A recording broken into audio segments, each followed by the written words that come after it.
Especially as Christians, you realize that we do what I call spiritual bypass. We sprinkle faith in so many things that we don't face the reality. I will describe a nice guy, and if you also allow me, I'll also describe a simp. Yeah. Okay. A simp. Yes. Hii inatumika sana bana. I know. Hapo ni sawa. I know. Karibu utasema, okay, wacha ningoje. I know. The blueprint, original blueprint, men and women Different. were meant to complement each other, To support one another. support one another.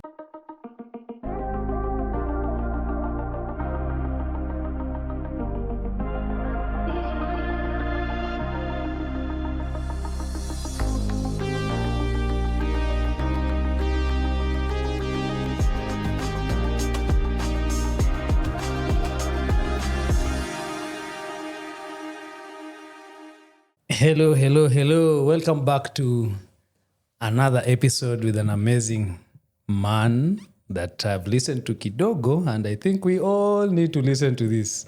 We all need to glean to this wisdom that we have today on further studies. Please don't switch to another thing. Let's be here and let's learn. We are here to learn. That's why we call it further studies. Unaniona na kitabu yangu? Usiposoma mi ujiambia ndajiandikia notes zangu. And as I always say, this conversation I can have them privately with our guests, lakini sasa we do it publicly ndio uweze kupata the same thing. Right? We are here to encourage the man to be a better man. With that, let me introduce our guest for today, Mr. Tito. Hey, karibu sana. Wacha nikuite Tito. Kiswahili napenda Kiswahili. Yes. Wacha nikuite Tito. Marafiki zangu naniita Tito. Basi mimi rafiki yako. Yeah, Tito Kuisha. it is. Kuisha. Thank you very much. Asante. Thank you very much for coming. Thank you very much for giving us your time. We know time is a very expensive thing to have. Nashukuru sana for this. We don't take it for granted. Asante. Yes. Yeah. Ninaomba tu tusaidie. Utuambie tu who you are. Yes. Who you are. Wewe ni nani? Nitatuma salamu pia Please. introduction. Tuende kazi niko huko. Lazima tutume. Tuma. Okay. So my name is Titus Lwanda. Yes, Titus Lwanda. But you can call me Tito. Most of my friends call me Tito. Tito is just a Swahili relation of Titus. Yes. And I'm a husband. I'm a father.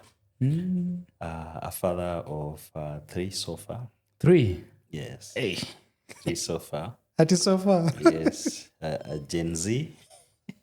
Already? Yes, a Gen Z. And 2 toddlers. Yes. The same age, ama? No. 5 and 3 months. 5 and 3 months? 5-year-old and 3 months. Pole. Yes, usijali mahesabu zimeenda aje hapo. Iko sawa, ni venye nimesema pole juu najua 3-year-old. 3 months old. Yes. Si mchezo. Yes. Si mchezo. That's the newest boss in the house. Nakwambia. Yeah. We. Yes. Lwanda is a name from Lakeside ama? Yes, Lwanda is a name from Lakeside. It means rock. I'm a solid rock. Whoa. Yes. We named our son Jabali. Jabali is the same. Yes.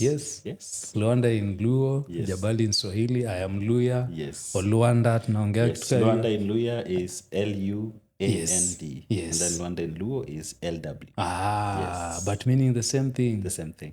We also pray that our son will be a solid rock in his walk with God, his walk with people around him, his family, ile time atapata. Yes. That is why we gave him Jabali. Naming are very important. Oh. Yes. Tumeanzia hapo tu. Yes. Yeah. Hapo sawa, naona tumeanza vizuri kabisa. Awesome. Yes. Uh-huh. So Titus, besides being a husband, I've also done ministry for a long time. As in the pastoral ministry for close to 16, 17 years. Wow. Yes. And I'm also a coach. Hapa leo mimi na tafadhali niruhusu tu nisome kila kitu yenye naweza soma. Yes. A coach. Masculine alignment coach. Hey. Masculinity. masculinity. Hapo tumekuwa na kazi mingi. Yes. Tuko na confusion mingi. Tukianzia tu hapo, sorry to just cut you that. Yeah. Masculinity, Masculinity. alignment. What does this mean?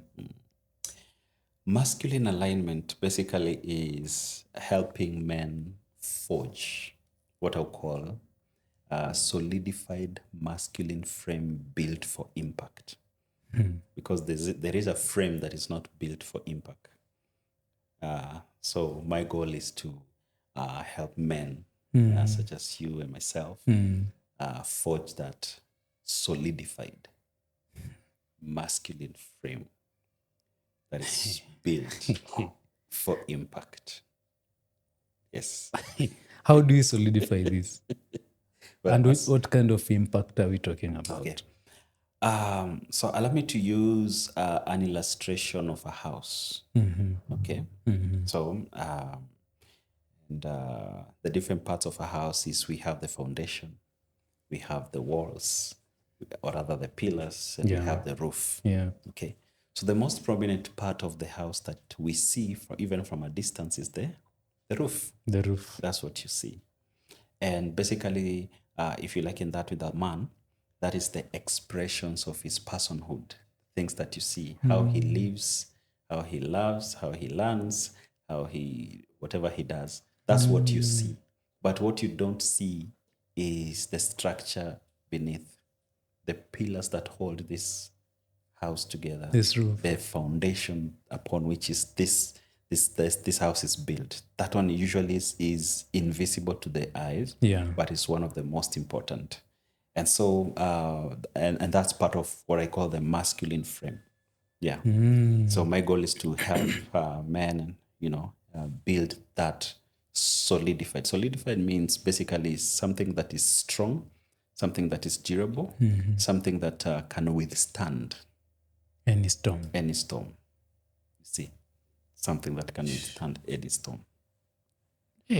Yeah. About withstanding any storm, this is the mental health month. Are we really withstanding the storms that are coming our way? Hapo tuko hapo ku learn how to do all these things, right? Yeah. Usi move out. How did you come to this, Tito? Yes. How did you come to this?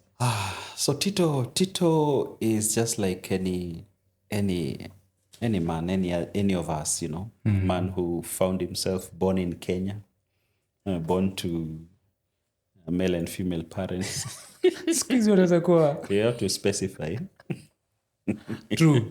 Nasikia watu wana raise watoto. Yes. And but fast forward, maybe why am I passionate about the solidified masculine frame is because this pursuit or this initiative was birthed from a place of personal setback. They say that the storm, whenever there's a storm, storm has a way of revealing what's strong and what's not, you see. If you're solid or not. Exactly. You just suppose a storm passes here, that's when we'll know which house was strong, which houses were built on solid foundation, which roofs were, and sort of what COVID also did to us. When COVID came, it revealed the caliber of faith we had, That's when we realized, okay, so our faith were on our finances, on our jobs, our faith was on, our resources, and, and that reveals that. And that's when now we realize, okay, so we need to rebuild this thing. It's not that for example, it's not that we didn't believe in healing. It's just that we didn't believe God for healing. We believed on doctors. And then when COVID came and everyone is now ground zero. Remember that was the first time you hear a watchman at the supermarket measuring a doctor's temperature. That was reverse roles. The most secure jobs like pilots, those guys were almost redundant. Anyway, so from a personal setback is for me it was in my relationship. My relationship with my spouse. Okay. You see, the term husband, it's a role that one, very few people understand it, because husbandhood, or rather marriage, is one of those institutions that you're awarded a certificate before you You even start, begin you've the learned. coursework. Before the coursework. Yes, before the coursework, and there it is. And so I failed miserably as a man and as a family head. And it's because of what I would call a weak masculine frame at that particular time, that I didn't know. I didn't even know that that was a thing. We live in a day and age whereby love is all we think about. Until when you realize that you need more than love to lead a home. You need skill. You need to have what we call high conflict tolerance. You need what we call high discomfort tolerance. You need leadership muscles to lead. So, and for me, I used to think being a nice guy Is the solution. is a solution. Being a nice Christian guy would automatically make me a good Perfect. family leader. No, that's not what happened. But it's contradicting kidogo because now that you also come from the ministry side of Yes, things, yes. kuna premarital classes. Does it mean you didn't No, go through it? I did. Let me tell you, from what I've learned, sometimes even the premarital classes, then we need to rethink them. Okay? We need to rethink them. Because, and especially if you do premarital classes in a group setting, you need additional one-on-ones. Oh, Yes. In fact, I challenge anyone who's thinking of getting married, for those who haven't yet, to really invest, one, in self-awareness. Okay. Self-awareness, that's one. Number two, invest in understanding the human nature. Okay. And when I'm talking about the human nature, is understand the male nature, understand the female nature. Okay. Okay, because especially as Christians, you realize that we do what I call spiritual bypass. We sprinkle faith in so many things that we don't face the reality. You see, like for example, I may treat you based on, I'm applying faith here, so I believe you're going to be a nice person while ignoring the now, the situation, how you are now, the reality that we need to talk about, we need to deal with it right now, you see. So when you avoid that, then what happens is that you now come face to face with the issues you avoided, and what you excuse, you commit, you see. And yeah, so I think just to throw in that there, we need to learn human condition. Because let me tell you, and for the Christians, my fellow Christians who are watching, if I am anchored in God, if my faith is anchored and I'm living an obedient life, there's the outcome. And then there's also the other outcome when I'm not. Okay. True. And you're going to deal with both this. So as a man, you need to understand, how is my lady functioning when she is anchored in godly wisdom? And how does she function or operate when she's not anchored in godly wisdom? And those two things are there, you see. And that's what now brings the conflict, okay, of this is where I hope we are going versus where we are. So when experience and expectations don't meet, you realize, people get hurt. Yeah. We sasa itabidi hata mimi nitafute one-on-one. hiyo tasema post-marital, because now we did the premarital, but I think it was a group setup. Yeah. So because in the group setup, there's so much that we hide. One, we are automatically somehow we are we're putting our best feet forward, or foot forward, so to speak. And we want everyone else to believe we are the best couple. We are meant for this. So there's a blessing and a benefit in having that group, because you also learn from each other. Experiences, which is good. Yeah. But that should not be all that there is.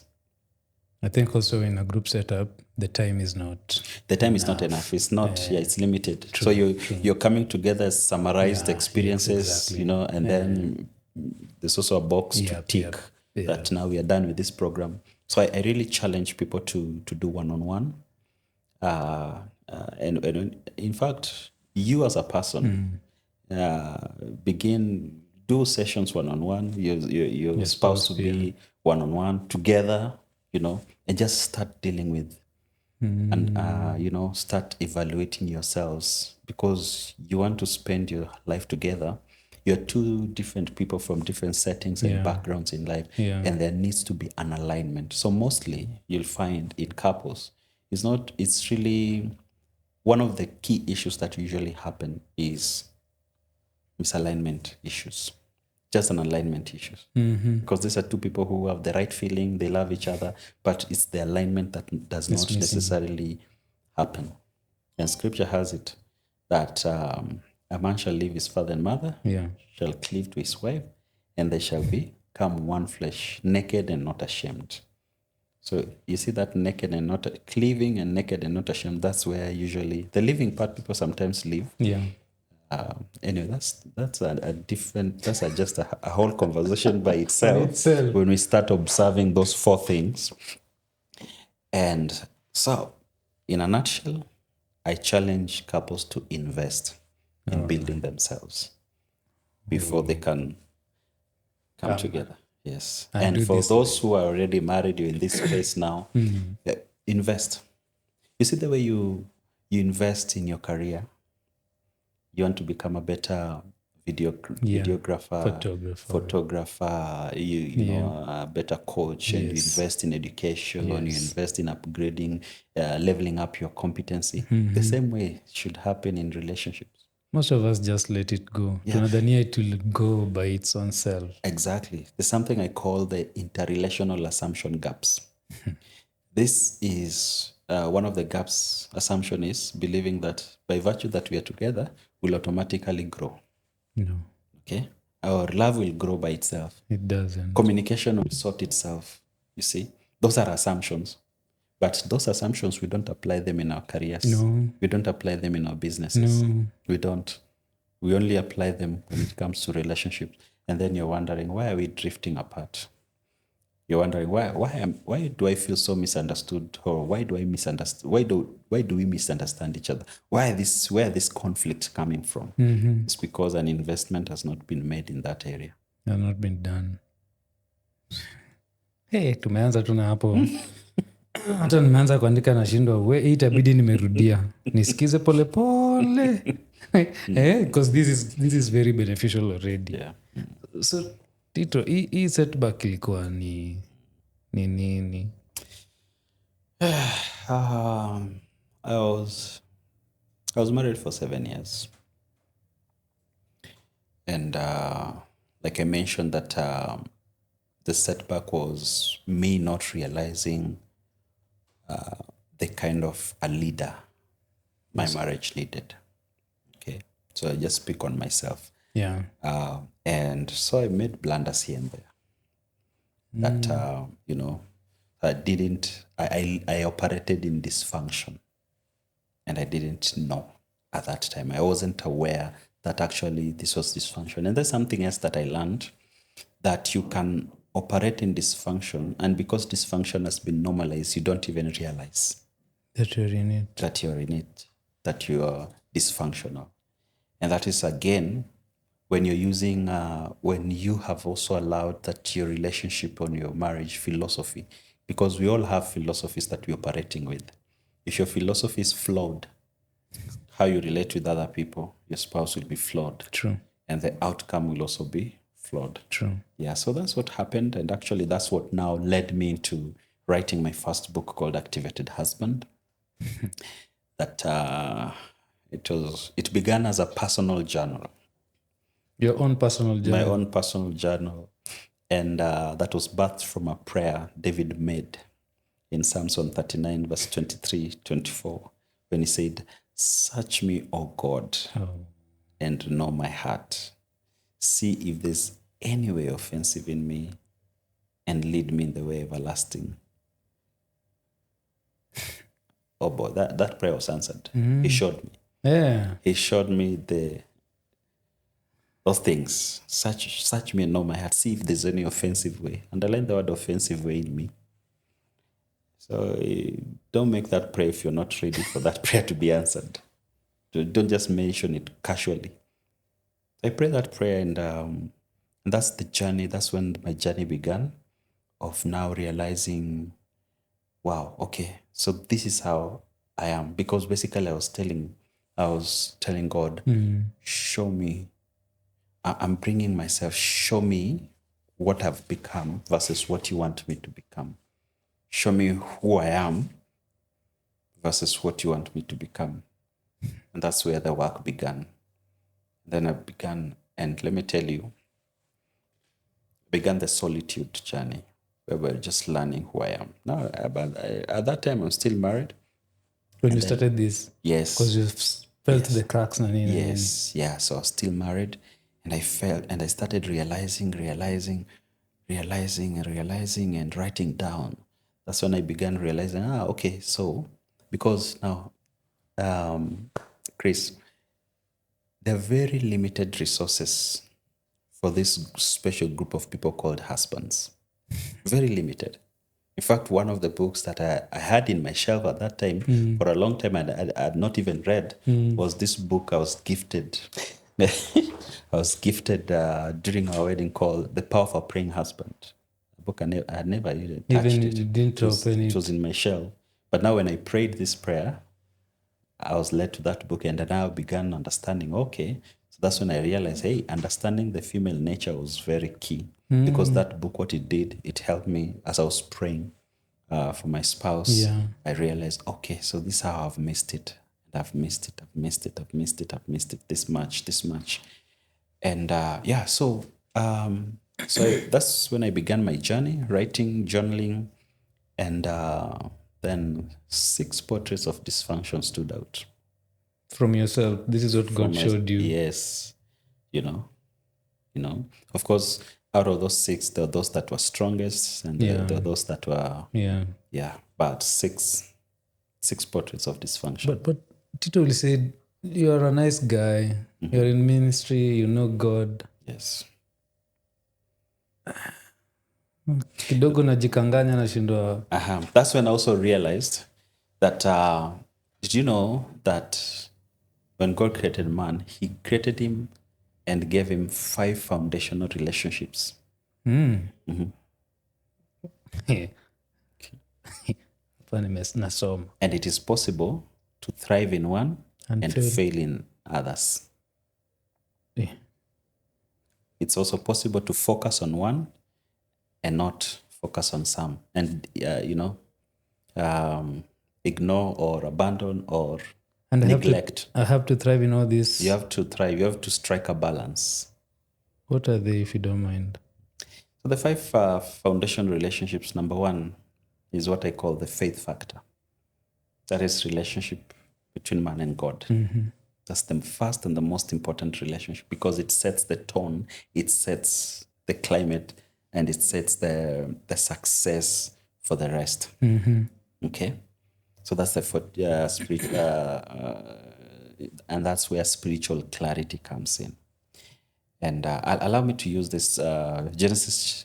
All this is found in Genesis. Yeah. But then when I prayed, God began opening my eyes, and I would see things that I never saw before in simple scriptures that we used to read. And these are found in Genesis 3. God, but for me, it was how these 5 relationships were destroyed or distorted in Genesis 3. That's when I realized, so there were these 5 relationships that God gave Adam. So let me use Adam. Yeah. Okay? Yeah. So God created Adam as a spiritual being to have a relationship, intimate relationship with him. That is the faith factor. Relationship between man and God. The second relationship is between man and self. Me and me. You and you, me and me. It's called the fortitude factor. Relationship between you and you, because you have to have a successful relationship with you. And what that means, a correct view of yourself. Okay? And here, that's what we are talking about, mental health. Okay? Because when God created this man, he created man with three major parts. The body, this physical body, so that you be in touch with the physical world. The soul, which has three elements: the mind, the will, and the emotions. The mind to think, emotions to feel, and the will to decide, to do, which was free will. Okay? Freely given. Yes. And then the spirit. So the body, soul, and spirit. So we can say that a man is a spirit that has a soul that lives in a body. Yeah. Okay? Now, mental health, relationship between man and self, that's where the soul comes in. The state of your mind, the state of your heart, and your will. Okay? So how you view yourself. And God meant that man would have mental health, would be healthy. You know, when we say the word mental health, what we mean is you're healthy. The soul is healthy. The mind, the emotions, and the will, the sheer will determination is healthy. Relationship number 2. Yeah. Relationship number 3 was between man and calling. Calling. Yes. Okay? I call that the fruition factor. Now, you might ask yourself, wait a minute. Was there an Eve? Yes, there was an Eve. Eve was there, but that was not the third relationship. The third relationship, before there was Eve, there was already work and assignments that this man was given. Yeah. And in fact, Eve, it is the calling and the work that determines who comes in the picture. If you don't know this, you'll choose wrongly. Yes. So God, when he said in Genesis chapter 3, verse 18, is it 3:18? 2:18, when he says, it is not good for a man to be alone, that is the first human crisis.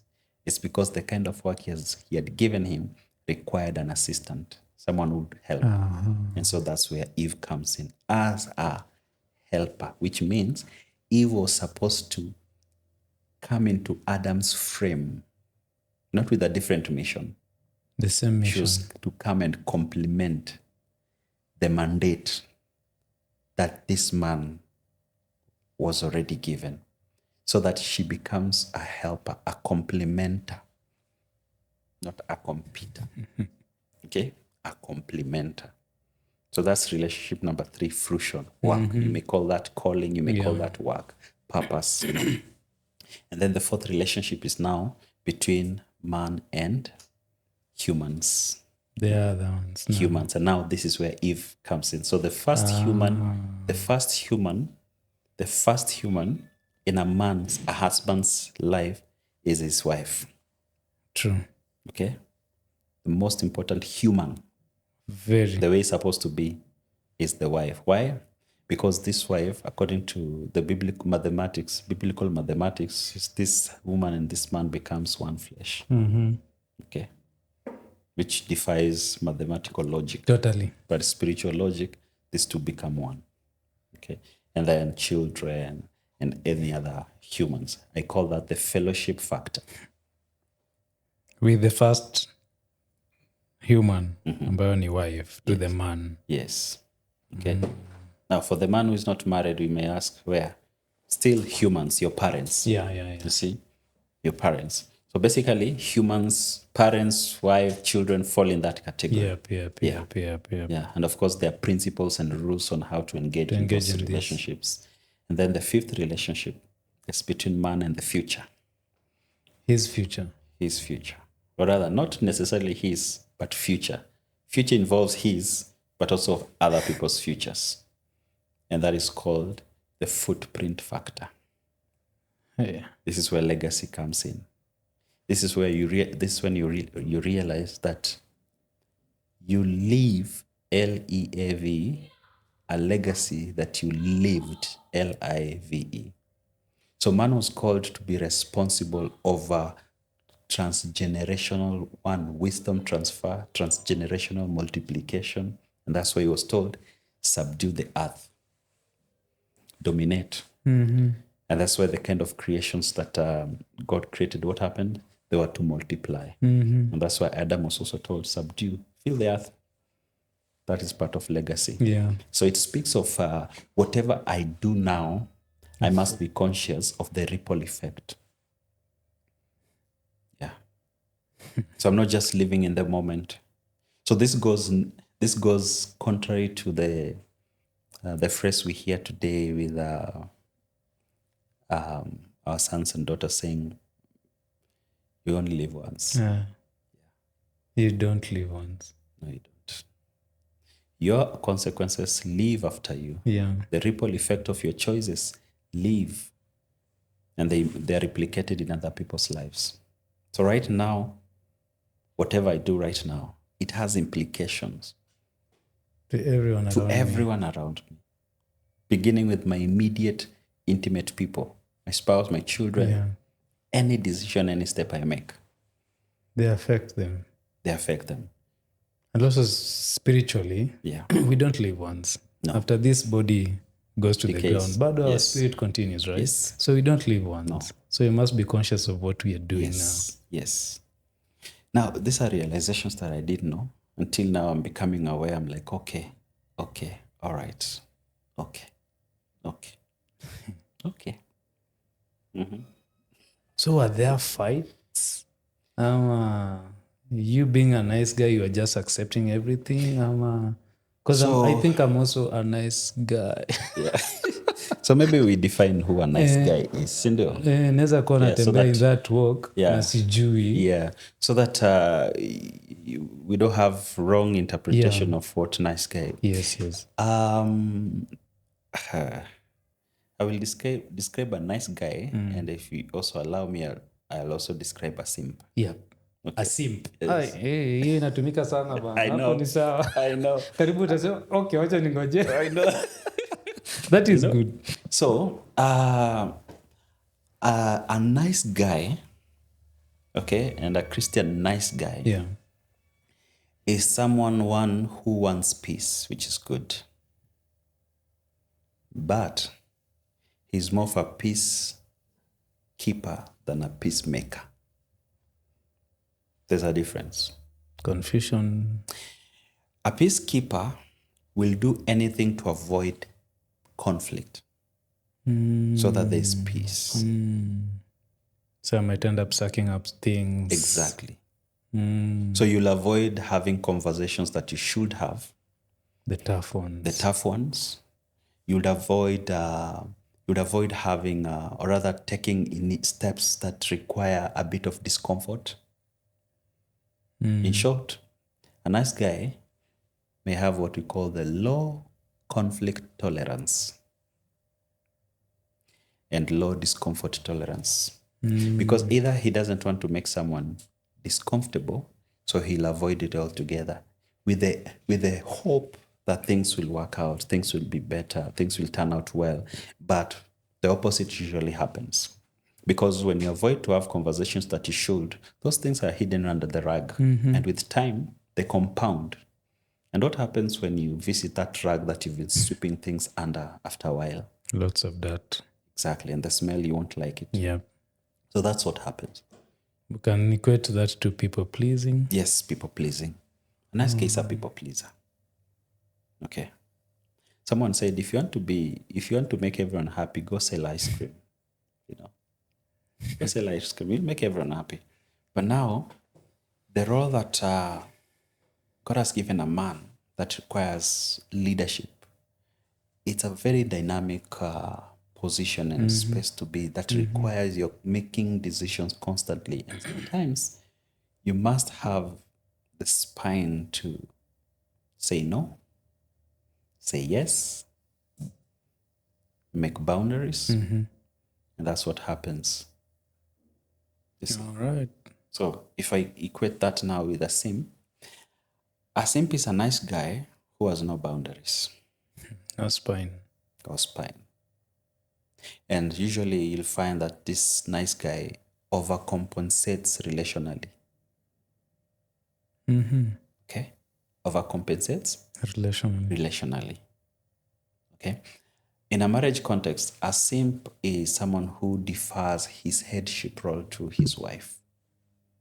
And there are these phrases that are really messing us up. Happy wife, happy life. Those are one of the By the way, statements. imetumika sana. Yes, those are one of the statements that are really messing us up because that is so unbalanced. Happy wife, happy life. Yes. So we end up making them happy. And then guess what? The opposite happens. Yeah. The opposite happens. So in my book, the first one, I've spoken about triggers of dysfunction. What triggers dysfunction? And one of those, I've mentioned those philosophies that actually they trigger dysfunction because as a leader, you will not say no, because if you say no to a direction, suppose your wife wants something that's not aligning Yeah. with your family vision. It's not aligning with the direction that your family, the trajectory of trajectory that your family is taking. Then saying no means that you're afraid of the consequences. Sleeping on the sofa, if you're afraid of that, then you won't say no. You want to make her happy. Yeah. And guess what? What has happened, what I've seen happen is that for the men who believe in this statement, Yeah. they have ended up deferring their headship to the wives. And remember, headship is a crown in the head of a man, but it is a thorn on a woman's head.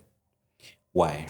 Because headship is leadership, and leadership comes with three components: the charge of authority, the weight of responsibility, and the call for accountability.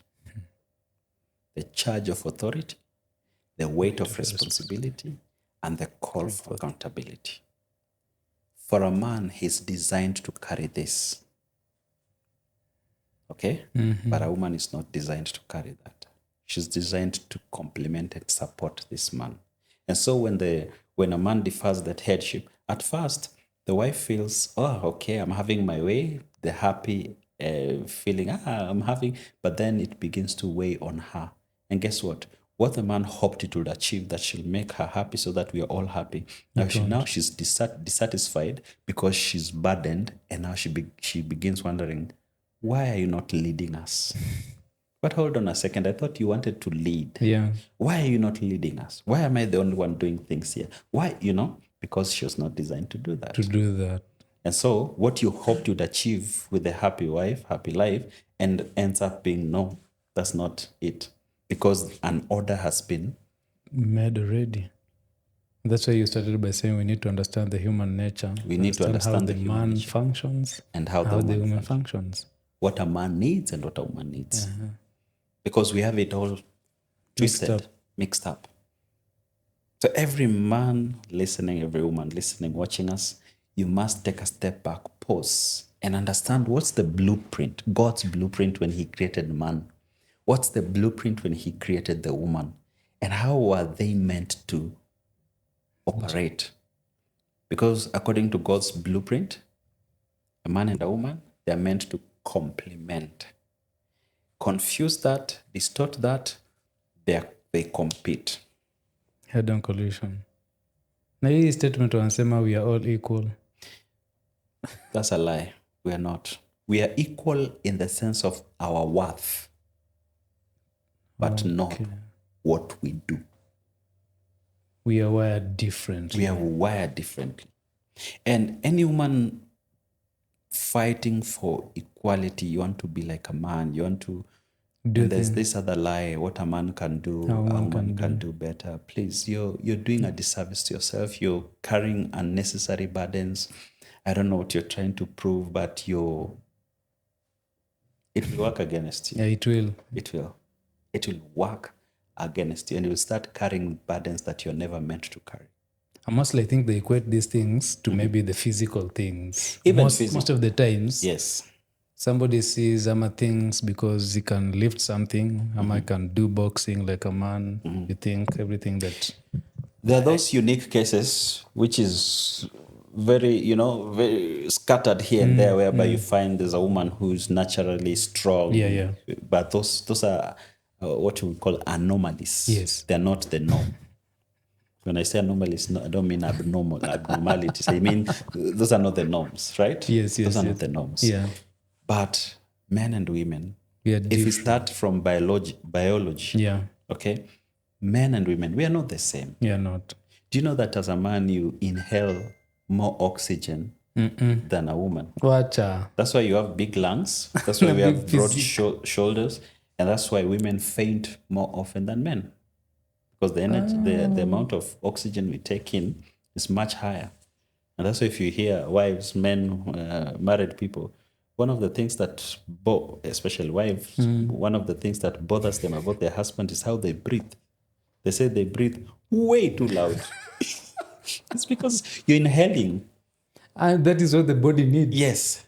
Unataka Unapumua aje? kutetea watu na ngorota. Hapo waone daktari, because but part of it is the amount of oxygen that a man needs is not the same with the woman. That's why there's a lot of there's more oxygen in our blood as men than women. Aki tukiona information tutaacha kusumbuana na kupigana. Wacha nikwambie. Imagine. The original blueprint, men and women different were meant to complement each other. To support one another. Support one another. Because there are things you can do, I can't. There are things she can do. Yes. Hiyo complementation ndio vita iko hapo. Hapo ndo vita. You see? I think pia that's how sometimes pia fathers they let this thing, the fatherhood. Let me use the fatherhood. Yes. For the women. Yes. They can't do it. And that's a problem. That's so let me mention the blueprint. Yeah. So that please. it gives us the context. Yeah. When God designed Adam or man, he wired him with 3 intrinsic drives. I'll call them the 3 P's. Okay. The first P is possess. And that is the drive for conquering, the drive for conquest. This is what now makes men competitive, ambitious. You see? That drive, possess. And possess this land. And back in the medieval times, or rather, men would go to war. Why? Because they wanted to conquer the other nations, conquer more land. Yeah. If you read the story of the Roman Empire, they would always, because they wanted to possess. Yeah. They would possess people, slaves, and all that. So this intrinsic drive, it's in every man. Naturally, men are very competitive. And that's what makes us subdue that mandate. Dominate and subdue is an aspect of that. Possess, the drive for conquest. Okay? The second P is procreate. This is the drive for legacy. Procreation. And procreation here, partly, sex drive is part of it. Because procreation is man is designed to spread his seed. Okay? And that's why men lean towards having children. Because that's part of our wiring. You want to leave a legacy, and a legacy in who you see. Little yous. Okay? So if you ever hear a man wants a child, or even one of the reasons subconsciously you wanted a child is there's a legacy you want to leave behind. A name. You want to give your name. That's why a man, it's very interesting that one of the roles that man was given was to name creation. Yeah. Okay? Because you name what you have authority over. Yep. So that's why when you're married, your spouse takes your name. Because that in itself is an aspect of legacy. When you have children, and that's why grandparents love grandchildren. Because it's part of the legacy, I have children, and now they have their children. So my line, there's a continuation of my line. Okay. And now this procreation, this is where now what makes men have this high sex drive, you know. I've heard many women complain, hii ndio kitu tu nafikirianga tu about sex. Yeah. Sex is something that a man needs. It's wired in him to have sex, you know. And of course, now to this, all this that I'm mentioning, there are positive and there are negatives. Yeah. Okay. The negatives is when they are not anchored in godly wisdom and value system. Not aligned. Not aligned. Okay. So that's procreation, the drive for legacy. And then the third P is protect. This is the drive for guardianship. This makes men very territorial. Men are very territorial. And men have these high protective instincts that a man, shona wanaume wakipigana from nowhere. A guy is so little but is fighting a guy that is so huge, and you're wondering, what were you thinking? It's because of that drive when it kicks in to protect, to shield, to protect their territory. And you see it also in the animal kingdom. Yeah. How the male lions, dogs guard their territories. It's a drive, okay, with the male seed to be protective. Okay. Protect what you love. Protect your investment. Protect your turf. Protect your family. Your family. Protection.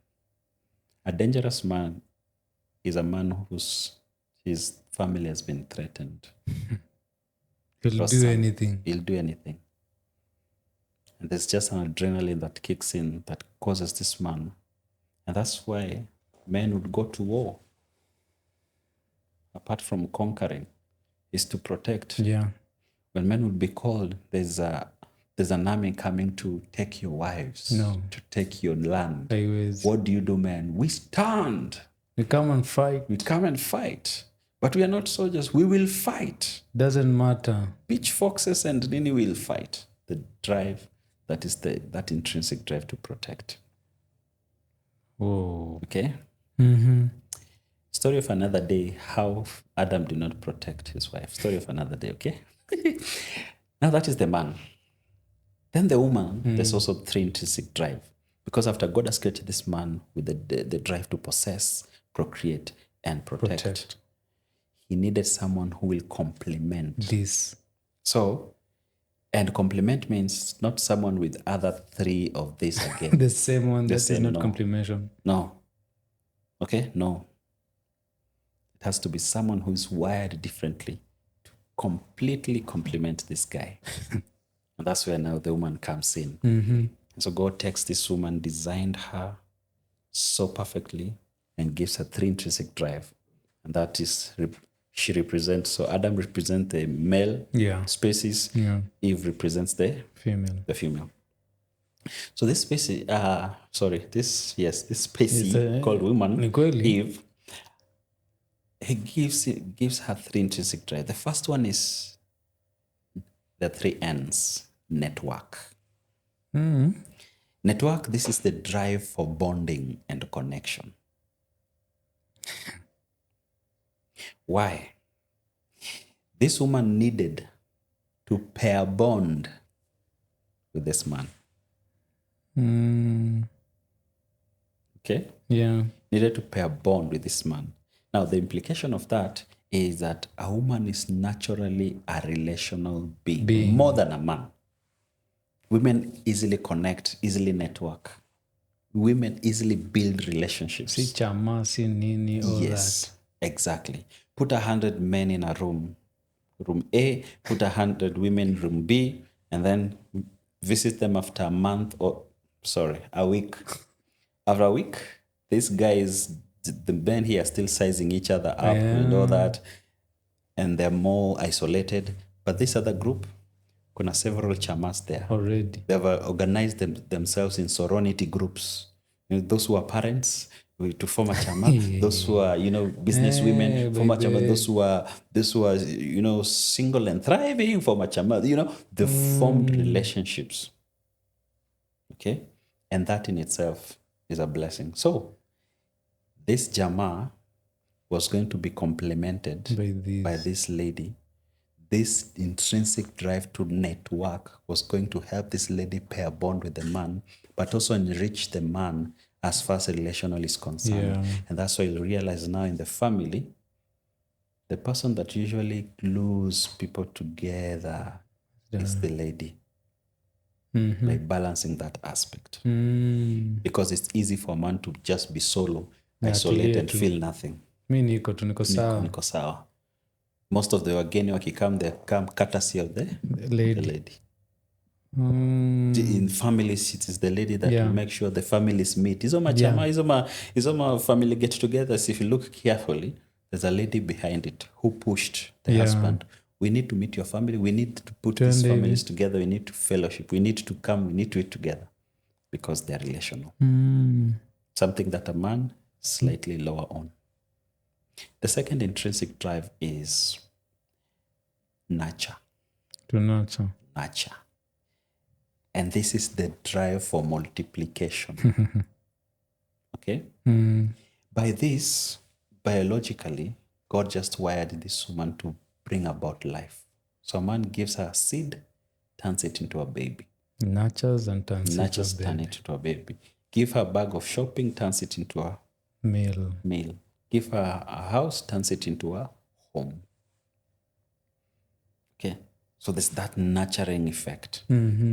So while a man is possessing and, possessing and conquering, the lady nurtures all this into a beautiful thing. Exactly.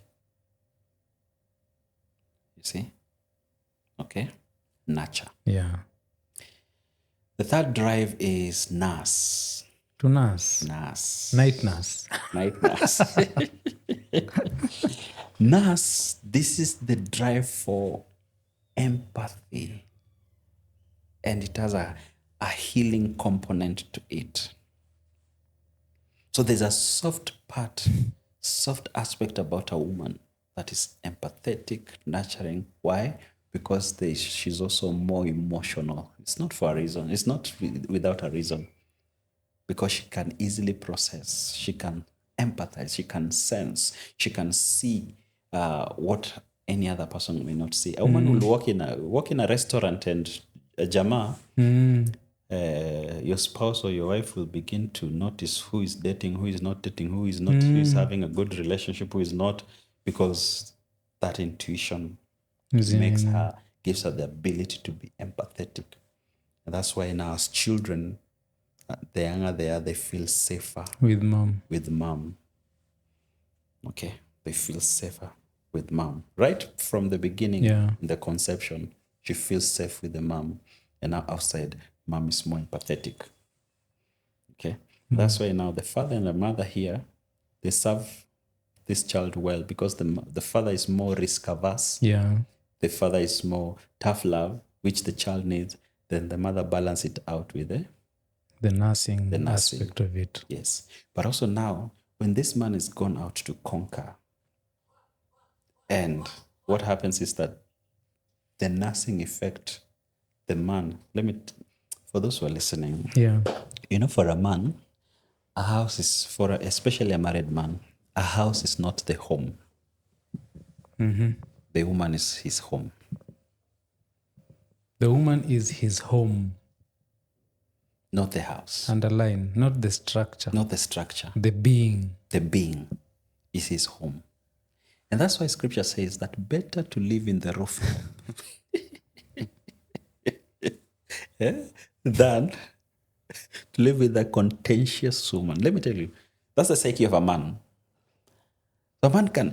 Men are very simple. Yeah. That's why if a man is single, you find that kona kiti moja hapo na nini, he doesn't care so much about that space.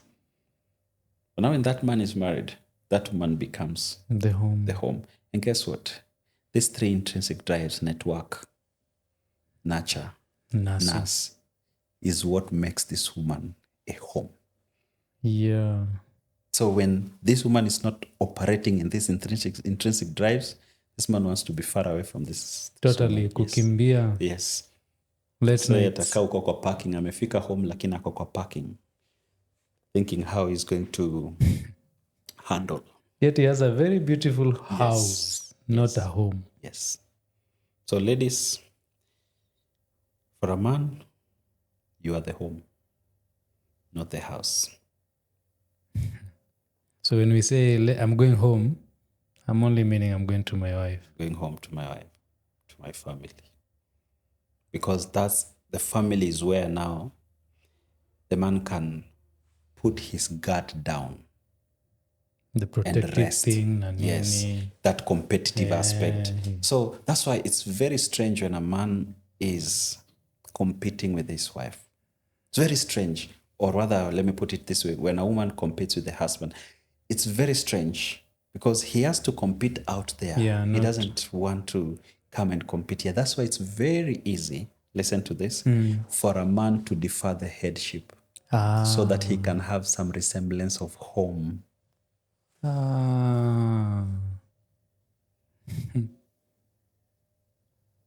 How do I compete with my home? Nisikue tuna competition kwa nyumba. Yes, so let me defer. Yeah. Let me You let take her do whatever you want so that I have a bit of comfort na peace. But in the long run, but you will not. it will bite both of them. Yeah, it will. Yes.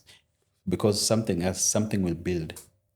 This man will resent, even though he's getting some relief, But he will resent her. And this woman, because she was not designed for this, she will resent him. And so there's a quiet resentment that is building inside. Both of them are discontent because they are not aligned. they're not doing what That they're misalignment is causing friction. so much to learn. Nakwambia we Yeah. enye self-awareness venye umesema is very key. Very key. And to understand how human nature, how we are wired, Yes. how God intended us to be. We hapo umenipatia ma tips kabisa hata on how to lead my family, because that was one of the questions I was to ask you. How do I lead, how do men lead their family? But when you understand this, you can be able to, you'll be a good leader. It's important to understand.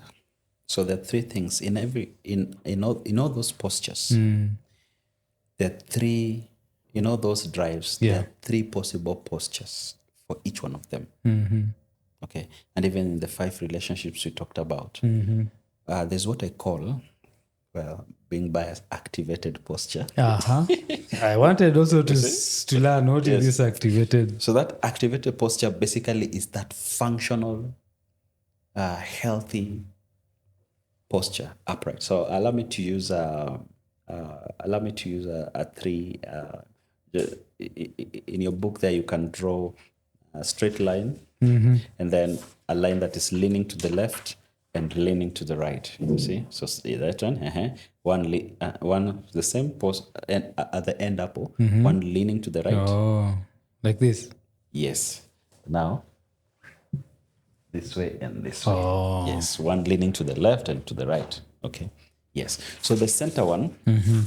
Let me just start here. Yes. So the center one is the activated posture. That is the healthy, balanced posture. Now, when it's leaning, and look at it as a pillar. Okay, so that's a pillar. A pillar is supposed to be upright. Strong, solid. Solid. But what happens when it leans to the left? Yeah, hata kama ni hao, Yes. itaenda hivyo. So I call that deficient. Okay? Deficient. What if it's leaning to the right? I call that overcompensation. Because too much of something is Poisonous.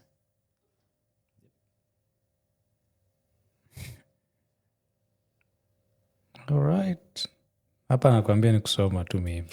Now, let me give an example. You've said, how do I lead my wife, my family? Yeah. The right posture, that is anchored posture, that is the activated posture. But if you lean to the left, you are a self-centered man, self-centered husband. You focus too much on yourself. Now, there is the place for man focusing on himself. Self-awareness, please. Self-awareness. You're building yourself. You're building your capacity. But what happens when you do it too much? What happens when there's no balance? You become self-centered. Yeah, selfish. Selfish. There's a difference between being selfish and having self-interest. Self-interest is the balance, because I have to take care of myself in order to take care of my spouse. Yeah. But what happens if my needs and everything that I am overrides the needs of other people? You become self-centered. There's also something that right now is happening whereby men are confusing self-interest with self-sufficiency. Okay. Whereby these narratives, take care of yourself, be yourself, put yourself first, which is good. But there's a thin line where you shift from self-interest to selfishness, whereby you make yourself your own God. Self-sufficient. I can do all things by my own self. And I'm the only reason of existence. Yeah, ni mimi tu. A balance. We all need this balance. Excuse me. It's okay. You see? Yeah. Now, overcompensation is when you do a bit of too much. So in the context of you as a husband, you can be wife-centered. Everything has. Yes. Happy wife. Happy wife. Happy life. And how do you know you're wife-centered?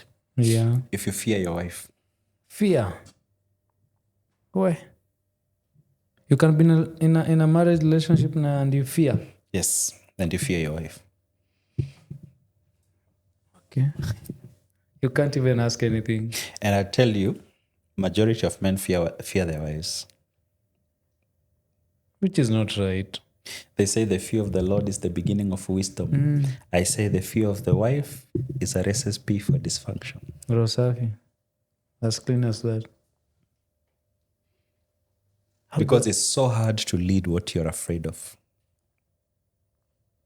And at what point do you come to fear your wife this much? Oh, it happens. Because of wanting ile... Hiyo itaharibika. That one will break. Hey. Hapo sasa ndio overcompensation. Yes. And can this also apply on the kids? Yes. On the kids, when we overcompensate, we spoil them. We shield them from life's realities. Okay? I read an article recently and there was a lot of sense in it. Okay? And the article connected the recent fires in the schools, with parenting. Mostly. And they said, the article said that if you shield your child from reality, they're never told no. Excuse me. It's okay. Hata tunaweza ongeza ingine maji warm. Yeah, warm will do. Warm. Hiyo ndio uzuri wetu.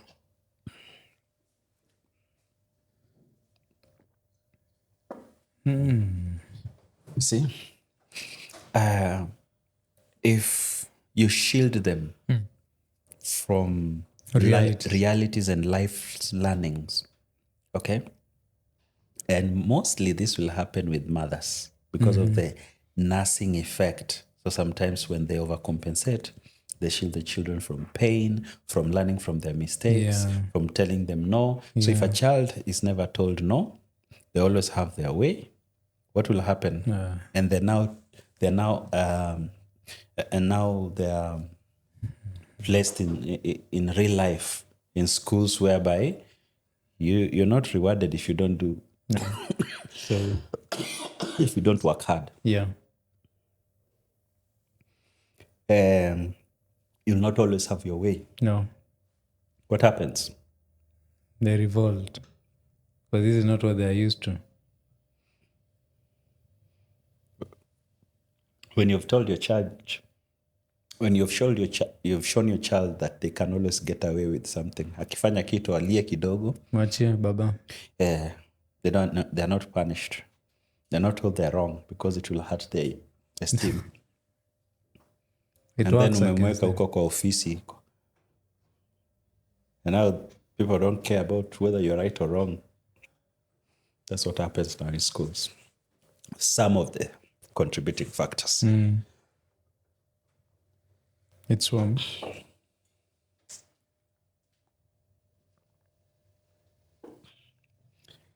Yeah, I'm fighting it's not contagious, but it's just like something kwa throat.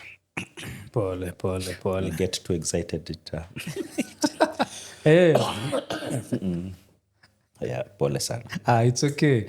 Make it a little bit warmer. Ndio. Ichemshe hiyo. Sikuwa moto sana. Just a little bit warmer. Utaichemsha ama kuna ingine hot hapo? Hiyo ndio uzuri ya podcast yetu, huwa tuna break tu. Mambo ya kawaida, si kama ya TV so serious. Niliambiwa na Gen Z hivyo, usikuwe so serious. Mimi na come from ile background ya we vitu kila kitu iende pap. Wanakuja wananiambia baba, tone down kidogo. Tone down. Ni sawa, hii akichemsha utasikia sauti. Utasikia amewasha kweli, ndio amewasha. Sawa, kama usikii. Lakini sasa Mr. Tito nadhani hawezi ongea kama maji. Itakusumbua kidogo tu. Bwana, unanipeleka hapo class paka nashindwa we niandike nisikize. Hii paka nirudie pole. There's a lot to learn, man. Yeah. There's a lot to learn. Yeah.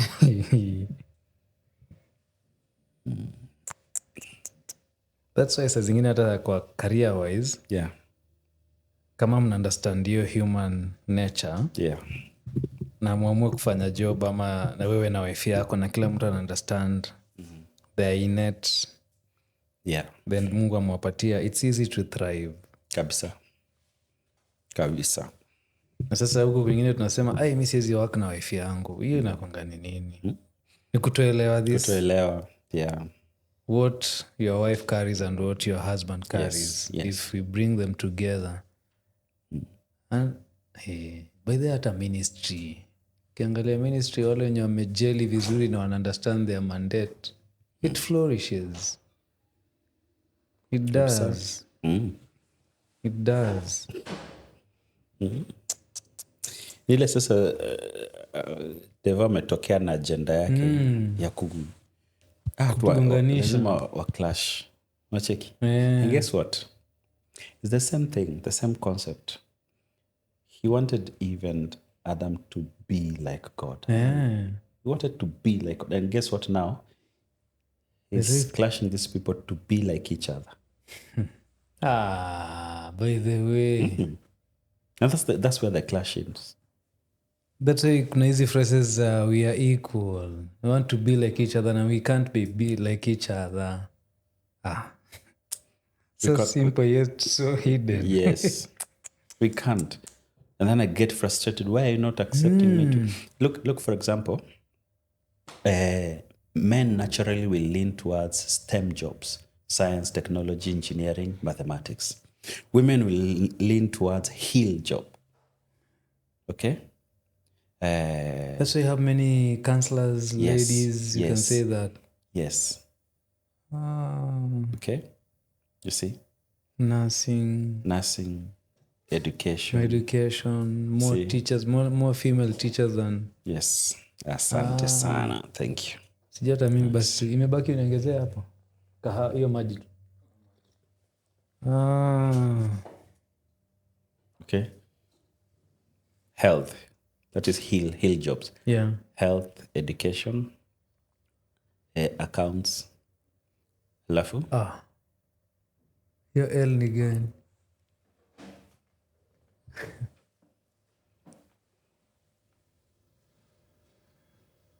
Heal. Health education accounts. Hiyo ni nitwaje?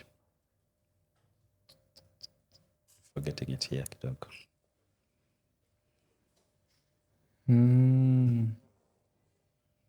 Sante. Na simu yako ulikuwa unaweka on kwa nini? Simu yako ilikuwa nasikia sauti ama ilikuwa ya nani? Ulikuwa weka silent.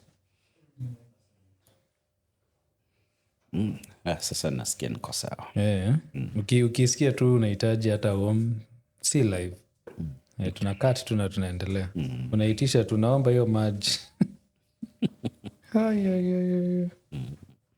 So I'll take your cue.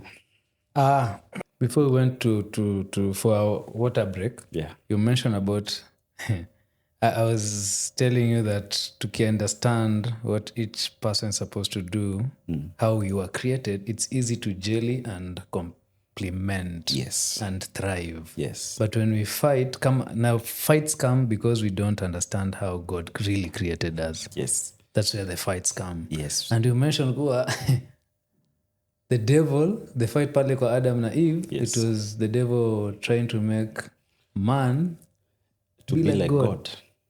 Okay? And that's what brought this conflict. That's what they ate the fruit. And exactly the same thing that is now doing to these two genders is try be like each other. Fighting, be like each other. Yes. And which that's where we can't. It's impossible. And that's where now the fight comes in. Oh my goodness. I tried so hard to be like each other. And that has really even distorted identities. Totally.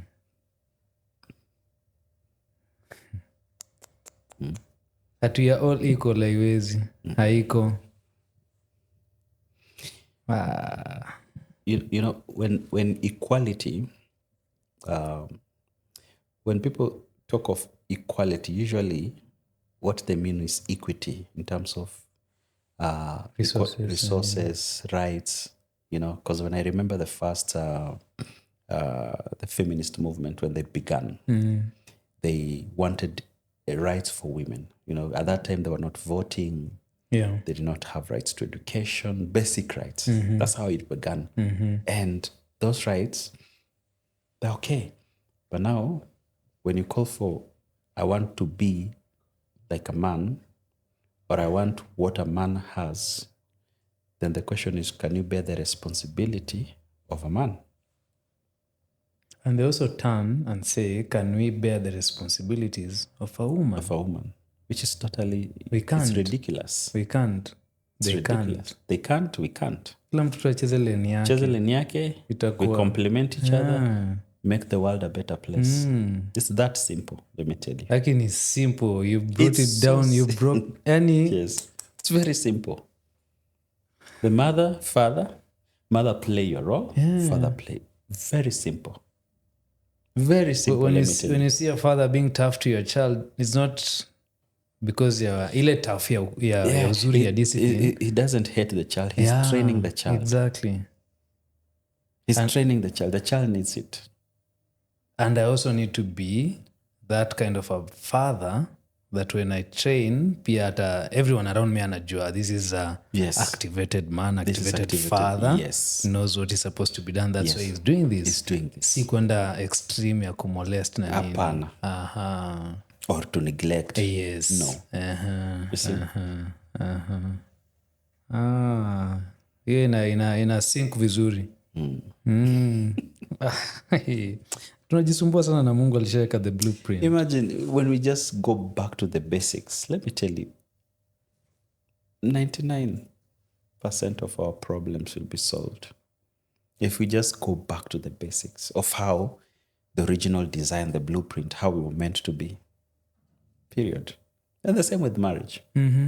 Okay? Now, allow me to mention now, because I was talking about the 5 relationships and how they fail. So in Genesis 3, how were they distorted? Genesis 3 comes in and Adam and Eve have that conversation, or rather Eve has that conversation with the snake, and then boom, they eat. And then God shows up and says, hey, when they hear God, for the first time they're afraid. They run. That is the relationship number 1 distorted. The faith factor. The faith factor. Because They were always looking forward to fellowshipping with God, but now sin has entered, and now that relationship, and they become estranged. Relationship number 2 that died is between man and self. They were ashamed and embarrassed. These are emotions they never processed before because they realized they were naked. Weren't they naked before? They were. They were. But now a shift of perception because sin has introduced something, a perception that they didn't have, that has distorted how they see themselves. They no longer see themselves as perfect, but they see themselves as lacking something. Why? Because of that relationship that has begun there, that has been distorted between man and God. Then the third relationship is the calling, the purpose. Did you know that jamaa hatungekuwa tuna struggle? Aki. But now God says, hey, cast is the ground because of you. With sweat and toil, thorns and thistles will come out. So the relationship between calling, purpose, Yeah. ikakuwa distorted. Relationship number 4, between man and humans. Adam's all of a sudden, it is this woman that you get. Enjoy. So the blame game. And that's where now gender conflict began. This gender wars we are seeing today, they began there. Because now pointing each other. Yeah. And then of course the future. They said, Ndio sisi sasa. ndio sisi, Tunapigana bado. and death entered the mix and all that. You see? So that's what we're dealing with, bana. Tito, unaifanya yani inakaa ni rahisi yani. Si Venye ni unazi rahisi. break down inakaa rahisi. But I'm trying to imagine you when you are down now. Yes. Your prayer you'll make to God. Yes. Search in me. How were you processing all these things by this time? How did you keep your the health, the mental health, the soul, and the mind? So for me, funny enough, it wasn't burdensome. It was relief, because there's this scripture that says, search me and I'll show you unsearchable things that you know nothing about. There's that experience when you truly prostrate yourself before God, truly, that you want to know him. He shows himself. That's what he did. And he showed me, the me that I needed to work on. And so for me, it was just a wow. And you're already an open-minded to work. And I'm open, and let me tell you, that was a defining season that has made the man that I am today. A blessing in disguise. I'm telling you. There's a time when you asked me when I was going through the loss of my marriage, and you'd ask me, hey, you quote such scriptures like, all things work together for good. For who? For who's By that good? time, hakuna. For who's good? For who's good?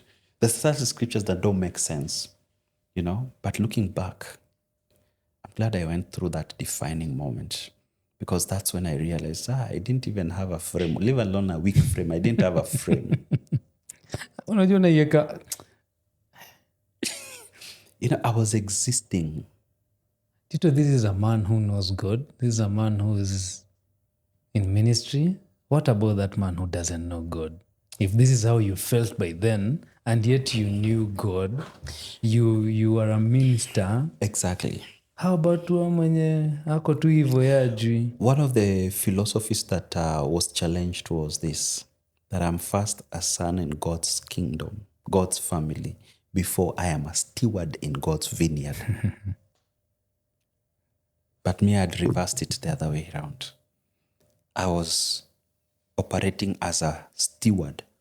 Not as a son. Yes, a steward in his vineyard, and that was my focus. To a point that I thought I was earning God's favor by performing. So it's called performance-based identity. And the question I ask men today is this: who are you without your titles? Suppose everything about you stripped off. And we have examples of people who went through that. Job is one of them. Why do you think that story exists in the Bible? To teach us what? Whereby Job lost everything. He lost his titles, wealth in one day.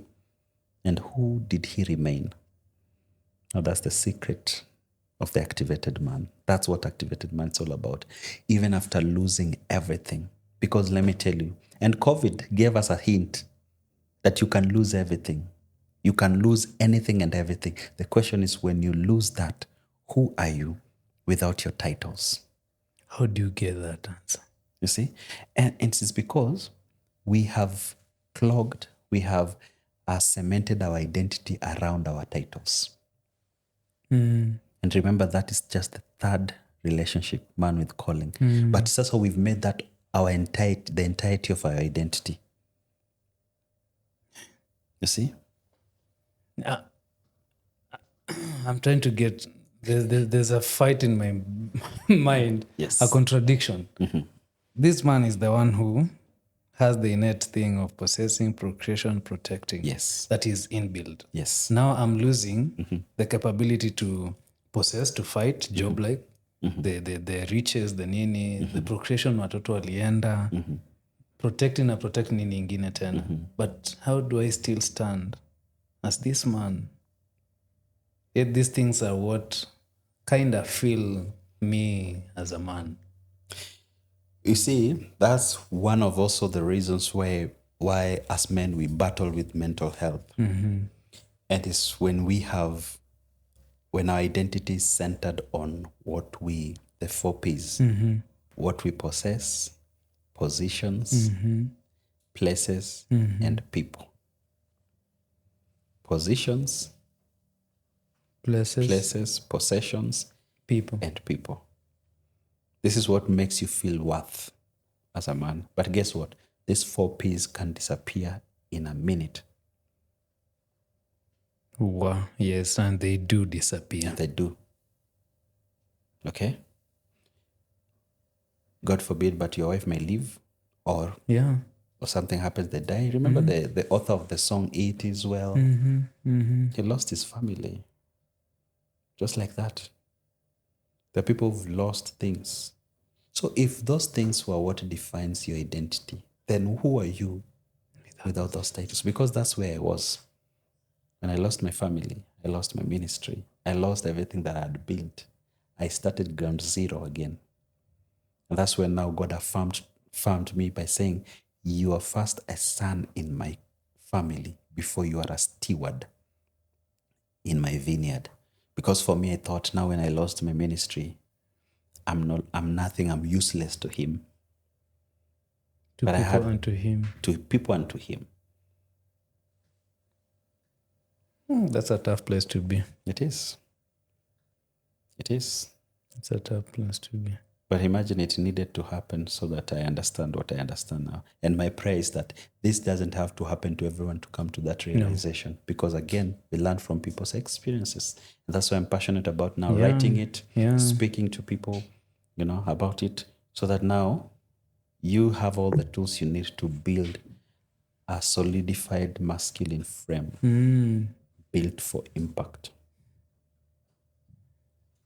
I agree with you. I always say I don't need to go through what somebody else went through for me to be able to learn. Personal experiences, I see poa. Kama Tito amepitia this, why should I also go through? Si lazima. Wacha tu nisikie experience yake na nisome, nisiipitie pia the same. Yes. That's why even this podcast is here. Yeah, because, and the truth is, even for those who are watching us, listening to us, I'm sure there's from what we've been sharing, there's something that you can start applying. But guess what? We won't. Until ifike your time. Maybe. Let me tell you from what I've learned about how God enforces some of these things. There's the easy way. And the hard way. And the hard way. They have to all come at some point. 2 ways. There's the cultivation.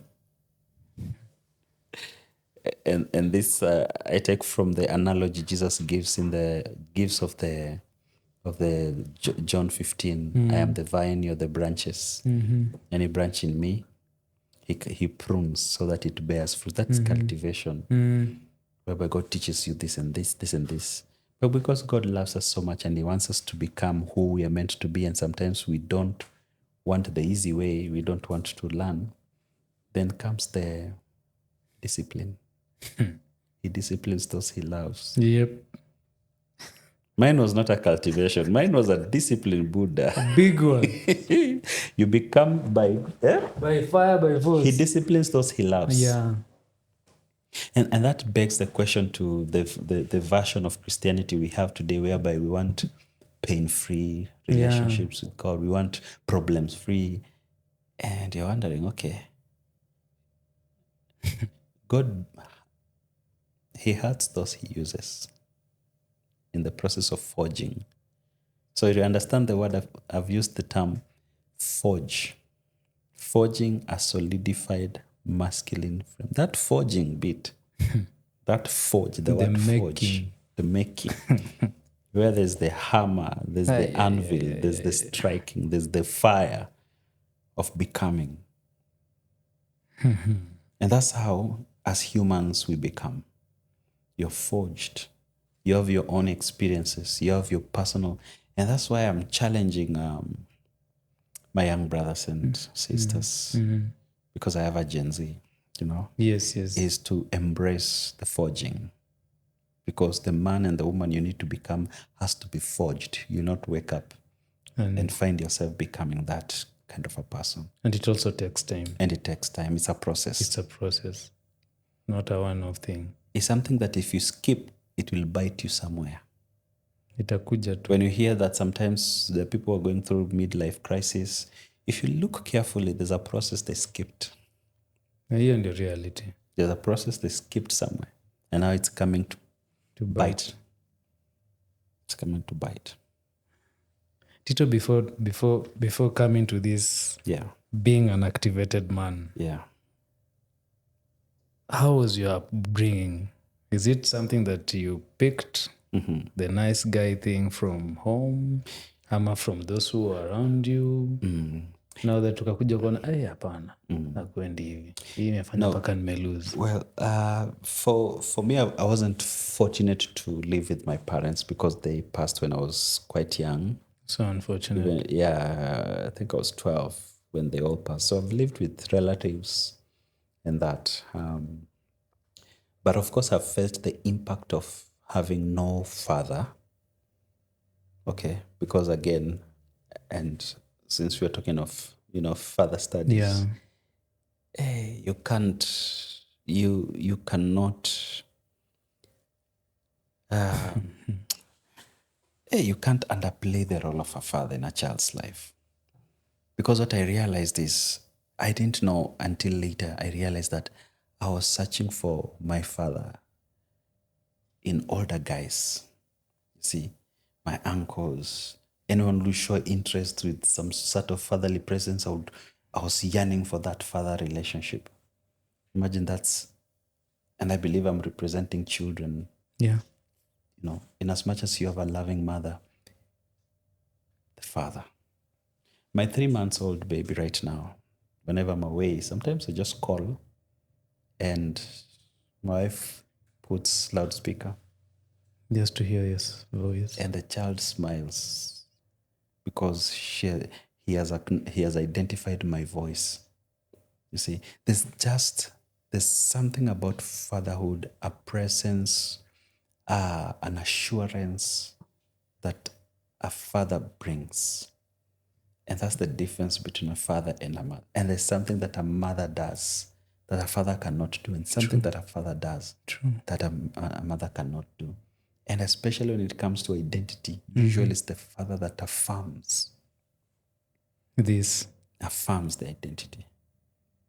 So can I say, I love you of a father is different with I love you of a mother.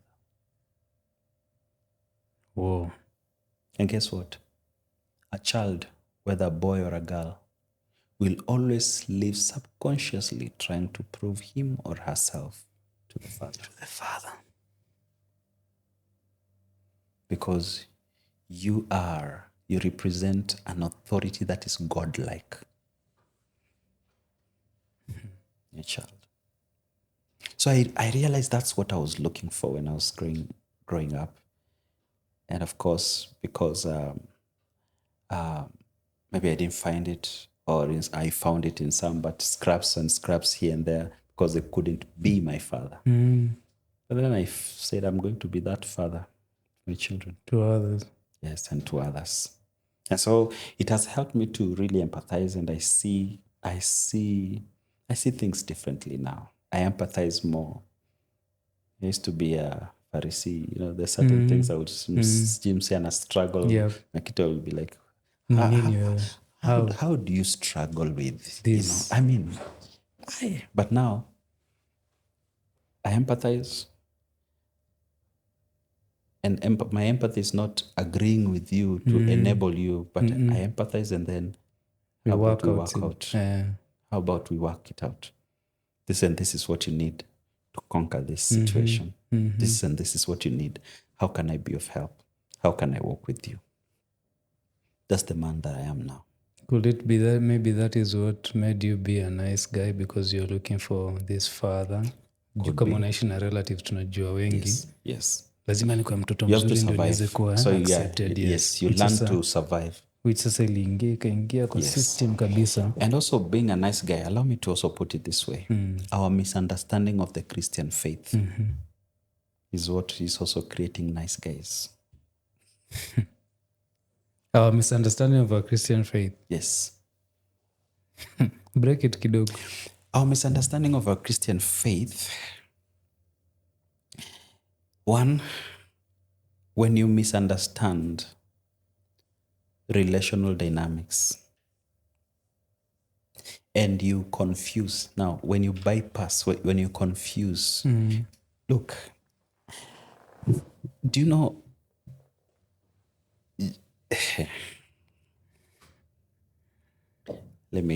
It is.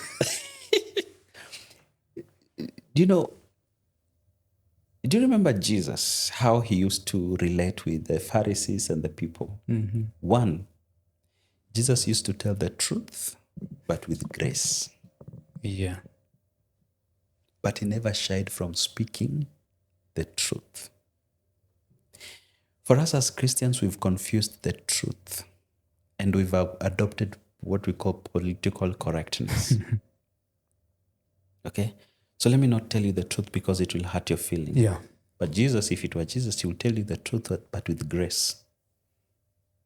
Remember the story of the Samaritan woman? If Jesus was a Christian today, angemwambia you have 5 husbands. Itakuumiza. Nikimwambia hivyo, atasikia aje. Let me not allow her to face that dark part side of her. But again, how will she be saved? By knowing this truth. You see? Jesus confronts that darkness, that part, tells her the truth, but also gives her the grace and hope. So that's what sometimes we lack. We lack blending truth and grace. So I just want to apply grace without truth. That's one makes you a nice guy. Our misunderstanding of that. Number 2, our misunderstanding of conflicts. First and foremost, we believe that we have this erroneous belief or misconception that a good marriage has no conflict. For a good relationship, there should be no hint of conflict. By virtue that, no, it's impossible. The key thing is, how do we handle conflict? And Jesus gives us a blueprint of how to handle conflict. If you have an issue with someone, go to them, tell them about it. And then you would have won your brother. If they refuse, bring someone else who has a different vantage point so that they act as a witness. Hey, so-and-so. Eugene bana. This guy, amenifanyia hivi na hivi. Halafu yanakuelezea pia, this guy has done this and this is what we've done about it. And then you're able to mediate and say, I think this is the... But akikataa, you escalate it. Yes. But what do? I have an issue with you.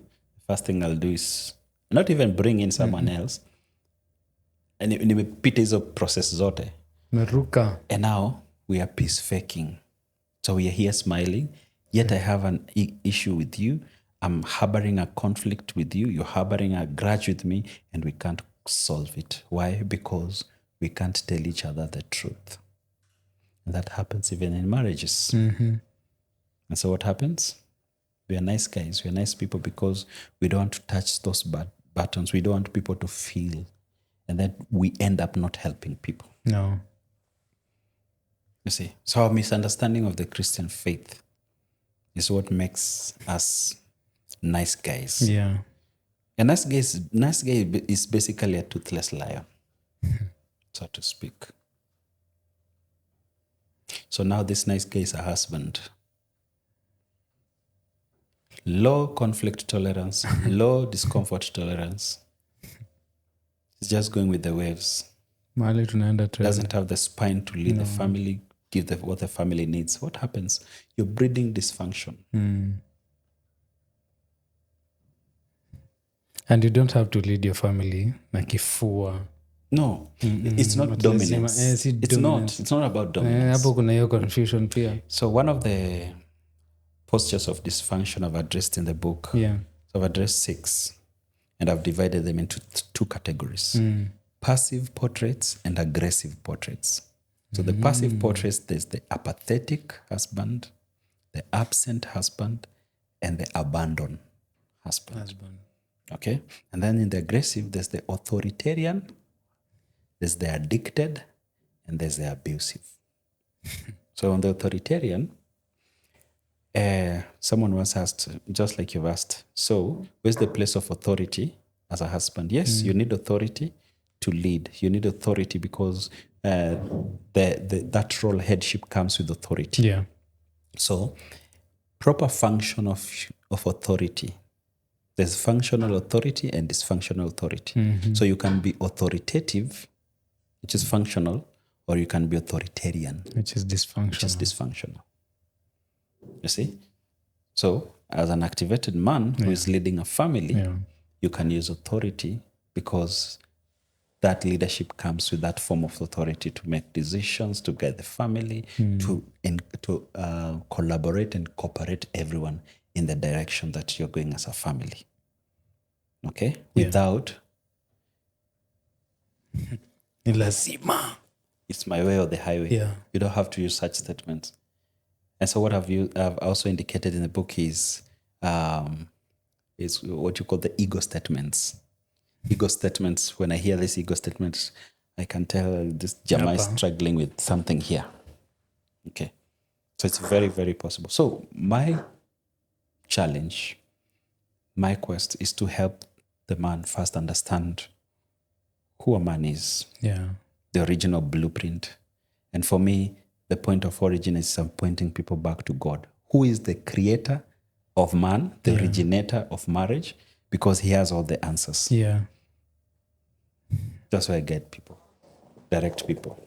And so regardless of where you are now, right now, you may find yourself at a place whereby you're either dysfunctional. There's hope. There's no one who has fallen too far from the grace of God. No one. No one. No matter how bad you think you are, there's a journey that you can still start, a journey of healing and becoming who you're meant to be. You can restart. You can restart. The way you did. Yes. Wow. You see, you can. Mtu anavuta vitu huko nje unashindwa ni vipi? Hey, mkisikia hizo ni mtu kwa nyumba huko juu anavuta na ana align viti. We hope so. Mr. Tito. Yeah. Masculinity, bad na positive. Can I say biblical masculinity? Because that is where we get who we are. Who is this? Masculinity can I say in this generation, juu kuna wenye tunaambia sisi wenye tuko na dredi, pia ni kama ni negative, ama ni bad masculinity. Who is this? What is masculinity according to you? Positive one. Yes. Okay. I have a working definition for activated man. Yeah. And that is, and that's what I use. I've based it's a concept that blueprint that I'm working with.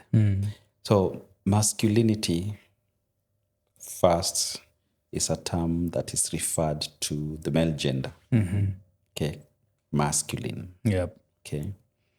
And I know we attempted to look at a guy with shredded abs and all that. But basically, Mimi, mimi yangu. umejenga roho. It's okay. Na mind. Which is a form of masculinity. Yes. Allow me to mention that right now there's what we call the rise of the manosphere. That is also defining masculinity. Okay. And there are good things about it, but also there are negative things about it in terms of they are close to, I may not mention all of them, but like 7 pillars of that manosphere, which is man in a box. Okay. Man in a box. And one of them is self-sufficiency, whereby the self-sufficiency, which now slightly contradicts the complement thing. Okay. So what the toxic feminism is to women is what now sometimes the manosphere is to men. Because toxic feminists view men as oppressors and they claim they don't need men. Yeah. In the same way now, this views women as oppressors and as objects. So these are people you just use. Yeah. But so you use them for your amusement and vice versa. Yeah. So that you see now there's a in between here, which is the functional masculinity, activated masculinity. Yeah. This is where the correct view of a man. Okay. And I think when we have this view, I think we have a chance of healing the world. Yeah. Okay. Remember those 3 components I mentioned about leadership, charge of authority, weight of responsibility, and call for accountability. Every masculine man has those 3, whereby there's a component of authority to make decisions, to lead, to show up as a man and do only what a man can do and contribute to the world and bear that responsibility. And call for accountability is that you're not an island. You are not a demigod. You belong to a structure. You belong in a structure, and a structure where there's a sense of community, a sense of accountability, whereby you are answerable. So there's the... Jesus. There's an element of answerability. Being accountable to a structure. Yeah. Okay? But what the manosphere is trying to push is that you're your own man. You can do... you're not accountable to anyone. But that's a lie. That's a fallacy. Yeah, true. That is only going to breed problems. Because now when you live as an island, you live as a macho man, you live, in settings where require accountability, you're going to struggle. Because you can't live by your own self. You can't. Huwezi kuwa peke yako tu kwa hii dunia. Yeah. You have to be accountable. Hakuna. Haiwezi. You have to be accountable to your family, to your friends, to God, and to your nation. A system of structures. Exactly. Show me a man who is not accountable, and I'll show you a dangerous man, a man who is a danger to himself and others. So, who is an activated man? An activated man is an intentional leader governed by virtues, values, and principles that anchor him spiritually, mentally, emotionally, physically, and socially. He embraces the mandate to live responsibly, love sacrificially, learn continually, and launch a legacy that will leave a transgenerational impact. Oh, I believe that is what we're doing here. I believe this is what you're doing here. Exactly that. So that's my masculine definition of a man. Aha. Very clear and articulated. Very, very, very clear. And now this is what is building the blocks for my existence. When we talk about governed, that's the foundation. When we talk about anchored, those are the pillars. When we talk about mandated to live, love, learn, launch, those are the expression that you see. But beneath it, there are pillars and there's a foundation. Virtues, values, and principles. Behind the scenes, we also talked about that it is easy for a father to love the child than the husband, who is still a father, to love the wife. Yes. A man is wearing these hats. You're wearing a hat of a father, a husband. Yes. It's so easy to love your child unconditionally. Very easy. Very. Hey. In fact, it's a default setting For any for man. any man to love their child. Love your son, your daughter. Kwanza your daughter. Hey. Mbaya sana. Yani, and guess what? It's very easy to replace your wife with your daughter in terms of that relational connection, whereby you love your daughter. Mbaya sana. Na unaacha the mother. Yet they came through the mom. So for the man who has daughters, or you have a daughter, I am here. yes, there's this trap that you must be aware of. Because you love your daughter unconditionally, by default, that's the kind of love you're supposed to have with your wife. But now, with your wife, it's cultivated. Yeah. You cultivate it. Yeah. Because in most cases, your wife, in your mind, may not be deserving of that unconditional love. Oh. Hiyo tena imeharibu hesabu tukienda that route. If we think that is undeserving. Yes, because in your mind, underline subconsciously. Yeah. And when I say undeserving, what does that mean? When you treat her based on how she's relating with you. If how she's relating with you in your estimation and calculation is huyu deserve upendo wangu, that's what I'm talking about. But now, your call, if you're a husband, and especially if you're a Christian, you're called to love her so much that you can die for her. And that's the kind of love Christ demonstrated. Yeah. Okay, so in short, you already have a goal. That's the goal. What about the wife? The wife is meant to submit. Pair bond, remember connection? Yeah. So much that she can only live for you. Die for her, live for me. And that's the picture of Christ and the church. And that's how the church, we're supposed to live for who? Christ. The same way Christ died for us. Super amazing revelation. I'm telling you. You know? Yeah, that was... But, you know. So, be aware that as a husband, as a father, it can be a bit easier as a father than it is as a husband. Because as a husband, you're talking in terms of another adult. Okay? And let me tell you, this is why you need more than love. Yeah. You need skill.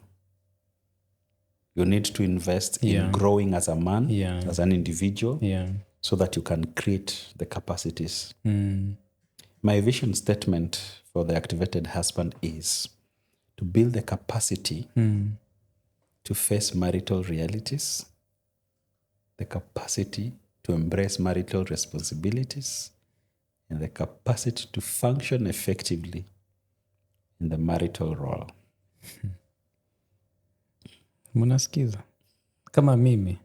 Munasikiza? Mi naenda kuandika tena hizi vitu zote chini. I must be an activated man. I must be a whole man. I have to. Hey, Tito. Father's Day is coming. Yeah. Ningekuuliza what memories you remember about your father, lakini... The ones I remember, nikiwa mdogo sana. And maybe I was too young to understand. Yeah. But nevertheless, the most that I remember was when he came to our school. I was in primary. And he came with a ball. I had asked for a ball. And he had promised he'll buy me a soccer ball. And he came during break time. With it. It was in a bag. And then he came. We were break time. We were playing with our Kajuala ball. And then he came, and then someone saw him and came, Titus, Babako. And then when I turned, he threw the ball down. My goodness. I grabbed that ball. My friends, we went round the field. Back, I was wondering, why are we running? Why are we running? You know? So that's really a memory that I cherish. Whoa. That just as you've asked, it has just popped up. Whoa. And that, wow. Oh my Yeah. goodness. Yeah. I'm trying to put myself. Yeah, would you imagine this tiny boy, you know, and he's come to school in front of all your Kila friends, mtu, wanaona umeletewa ball. Hakungoja ukuje home. Nimekaa. Chuo. Yes. And now all of a sudden you're the talk of the class. And I can bet you played soccer from then. Where? Rosafi. Naona hata sasa bado nang'ang'ana. Ulikuwa unasema jana bado mko mnacheza, umechoka. From then. Imagine. Yeah. Oh. Yeah. So it is those small gestures that you never know how much it means for your child. Yeah. As a father. Yeah. Because remember I've said it's a father who affirms identity. Yeah. And naturally, subconsciously, children will be seeking that affirmation from the father. Wow. I love you and I'm proud of you from a father hits differently. Hits differently. Than from a mother. Yes. That is not a competition. It's not a competition. To fight up. No. As you've heard, we are not fighting. It's just knowing how God created this man, this father, this husband, how God created this lady, this mother, this wife. Na tunajeli hivyo. Yes. Hey, Dad in heaven, we celebrate you for this. Still, Father's Day is coming, we celebrate you, Bado, for that. Like, I've just seen the joy in your eye, Yani. Okay, kumbuka that memory. Yeah, Whoa. And how would you like your children to experience you now as a father? Right now,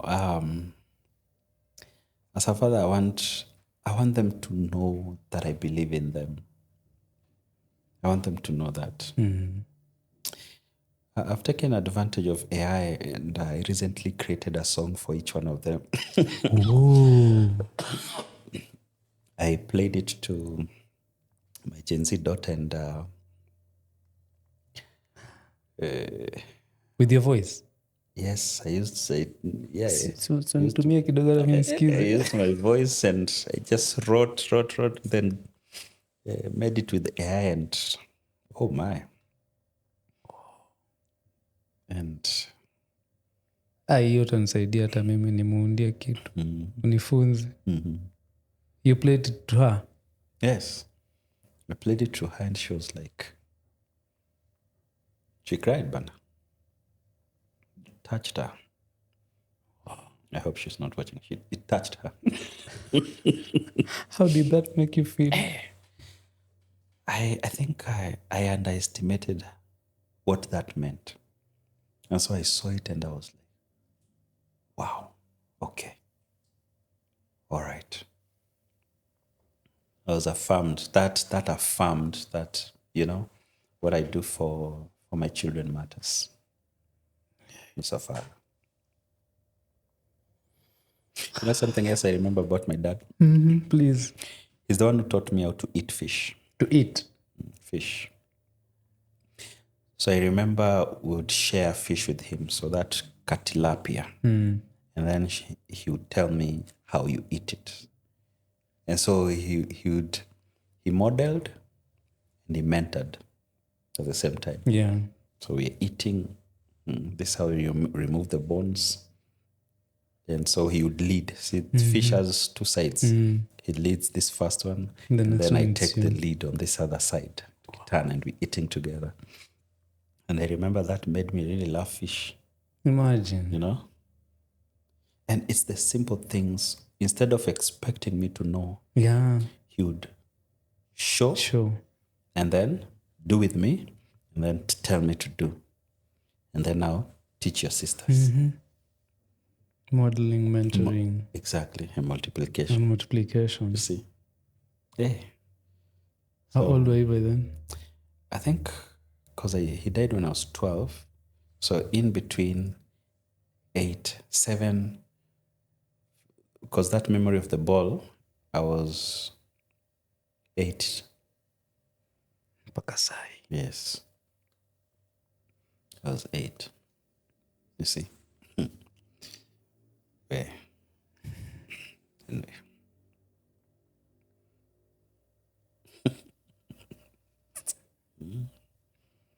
I can see how you miss him. Yeah. I can see how you miss him. Did his part. Here I am now. I'm intentional about mine now.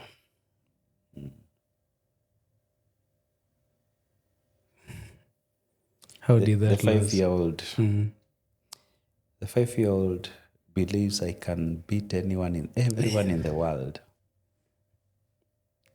Wewe ndio In champe. fact, the way she reports her friends, her classmates, Daddy, Johnny alichokoza dota wako. What's that That dota way. wako? Si utaonyesha we ni nani? Tulikuwa kwa barabara, then sijui mtu wa pikipiki akafanya nini, kawambia huyu ajui dadi wangu.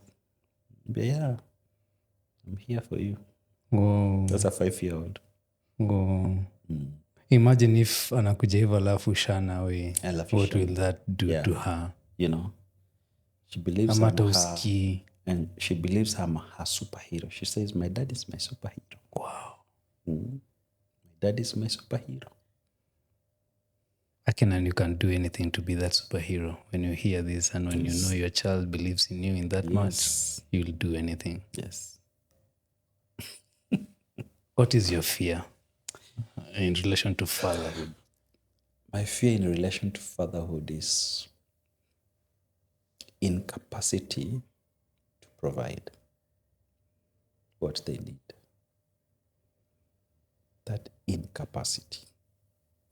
Is that financial only? No, it can be financial. It can be emotionally. Okay.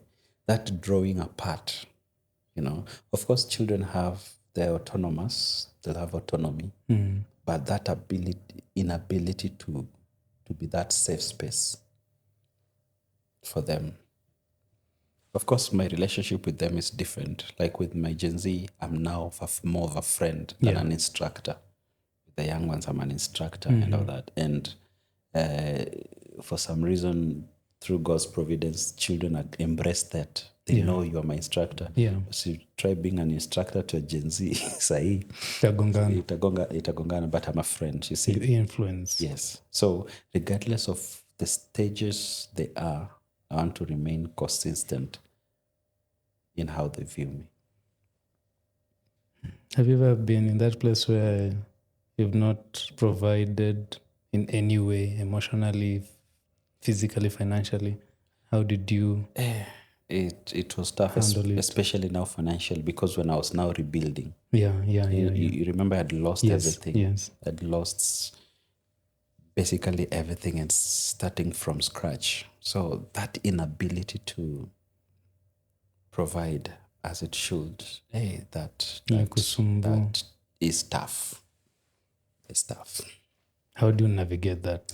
It's tough. So that somebody else also. Yeah. So one is you have to embrace what we call the burden of performance, whereby that weight of responsibility. Do all you can to get yourself back up again. There's no room for there's no room for, you have to rebuild. And so that's what I'm still doing, rebuilding, so that I am at that place whereby I have optimized my capacities to be, capacities to provide, to be there and just provide all they need. Yeah. So it's a journey still. Not yet there where I should be, where I want to be, but it's a journey. Yeah. It's a journey. I want to believe the Gen Z is from the first marriage. No. Okay. The first marriage had kids? Yes, one. It's One. the 5-year-old. Ah. Yes. How do they interact? One thing I'm grateful is that they view themselves as siblings. So All the of Gen them. Zs, the Gen Z views these other ones as I'm the big sister. How have you done that as a father? Because lazima imetoka kwako. Very intentional, yes. Like a father, remember? Yeah. You're a father and a husband is the founder of a home. Yes. So you're the vision bearer. Yes. So put people down. This is who we are. This is who you are. This is who we are, and this is where we are going. This is your sibling. This is your, this is your big sister. This is your small brother. This is your small sister, and the rest are lines. So that clarity, communication is key, and then just showing them what they mean, who they are, and what they mean to you. What yeah. So kids are easy. I'm doing that too because I also have a Gen Z. Yeah. From before I got married to my wife, Yeah. I had her. So Pia, I'm really, really trying to make them know that they are brothers and sisters. Yes. Yes, as a father. You'll be surprised at how easily children blend and gel. They blend sana. In fact, it's a joy for them. Yeah. That I have a sister, I have a brother. I have a brother, yes. It's regardless a of who their mother is. Yeah. Which I celebrate you for that too. Yeah. And naweza jipigia pia makofi kidogo. Unaona? That is awesome. Yeah. Maybe a message to fathers on the Father's Day. So to the fathers, Yes. To the fathers, you are important more than you know it. Your presence, your voice in your child's life it's more than you know, more than you can realize. The impact is huge, it's immense. And so I want to encourage you, regardless of the state you're in right now as a man, one, you need to understand that your worth is not what you do. Okay? You are valued, you're special. And by virtue that you carry this title of a father, it means someone is looking up to you. And guess what? You carry the affirming power. You carry the affirming authority over the life of your children. You are a blessing bearer. Your words mean a lot. So even as you speak, remember every word that comes from your mouth shapes your child's reality, regardless of how old they are. So your words are powerful. It's so powerful that God acknowledges your authority over the life of your child. Okay? And so I just want to wish you happy Father's Day.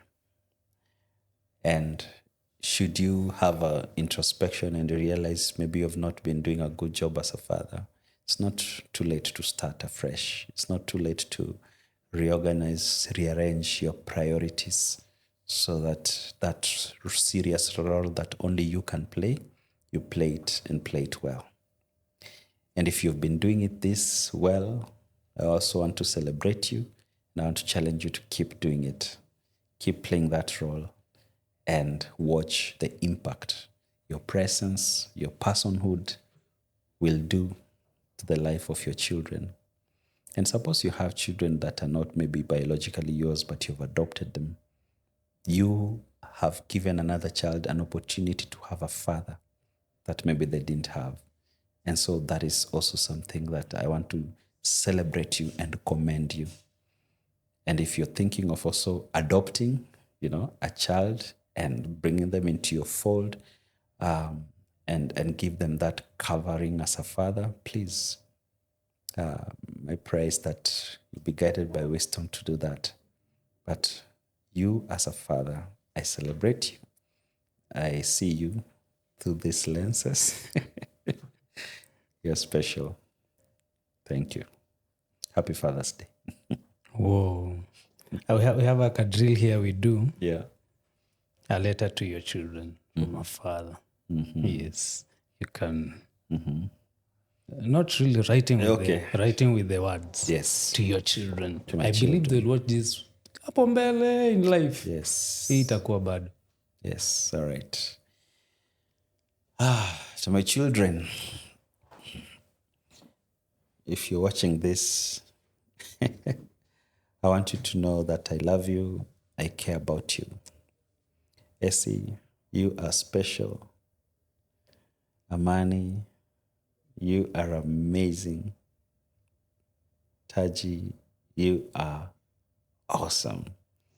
You guys are my little heroes, and I celebrate you. So thank you very much for embracing me and accepting me to be your father. I will always do my best to be the father that you all need. Asante. Wow. Umeona tukisema addressing the children unapaka posture in a change. That is how much we love our children. Yeah. That is how much a father loves their children. It's an amazing thing, an amazing feeling. Nilikuwa karibu kusahau. There's these amazing books here, man. Amazing books. Activated Husband 2. Na kuna Activated Husband, the first one. We need to buy these books and read. Bila kusoma tuwezi jitoa kwa hizi vitu tafadhalini. We need to empower our minds. Na watu tayari washaandika vitabu kama kina Titus. Tusumbuke tena ya nini? Right? And we also have a culture of reading books at further studies. So hii tununue. Tununue. Moja inaenda for 1,500 shillings only, Kenya shillings. Yes? Mr. Titus, tunaweza zipata wapi zingine? Yes. If people order. Yes, you'll find them. I'm restocking them at Nuria Bookstore. I'm also soon uploading on Amazon. But so far, the quickest way is just reach out to me and we can arrange delivery. Maybe the contacts? Yeah, my contact is 0721 900 633. Or email, if you prefer, is tituslwanda@gmail.com. Yep. Na kwa mtandao tukupata wapi kuzi message bana? Facebook, Titus Otieno, IG, Titus Otieno, TikTok, Coach Tito. Yes. Wow. Hey, I'm just amazed. We've talked much, lakini bado na feel naweza toa bado mingi. So next time tena bado tutarudi tu if time allows us. But mimi naenda kusoma hizi vitabu. Naenda kusoma because I know there's so much that you've not said here that are in these books. Get the book. So tusome. Hatusomi ndio tupite mtihani. Tunasoma to gain knowledge and skill and wisdom. Umesikia tukiambiwa it's not about love only. We need skill to be able to be great husbands. Yes. To be able to lead our families well. Na hawa watoto wenye tunapigania, they need these homes zikiwa poa. Yes? Sio, tutasoma. Thank you so much. Thank you so much, Mr. Titus. Asante sana. Tito, nashukuru. Yes. Thank you for your wealth of knowledge. Nashukuru sana for sharing your story too. Pole zingine nimekurudisha nyuma kidogo. But you are celebrating our fathers. Yes. As we become better fathers, good fathers to our children. Hatuwezi negate. Yeah. Yes. Thank you very much. Asante. I really appreciate. It's been a pleasure. Thank you so much. Thank you. Najua umechoka. Tuende tumasajiwe tena leo kidogo. Jenzi wametusukuma. Tusukuma kwa mechi. But I'm just happy. Yeah. This talk has been very intense. It has been, yes. Intense. Nenda kuandika, nenda kusoma tena. And there's more where that came from. Imagine. Well, thank you. Thank you. Scratch to the surface. Imagine. Ndio nasema lazima tusome hizi vitabu. Yeah. There's so much I think hapa nitapata. Yeah. Yes, we need to. We need to. Sawa? Until next time, this is Father Studies. We learn. We are here to learn. To be great fathers. To be great husbands. To be great men. Hiyo yezi break. From good man, great man, husband, father. Good man in our community, in our nation. Sio? Let's be activated men. That is our call. Until next time, see you.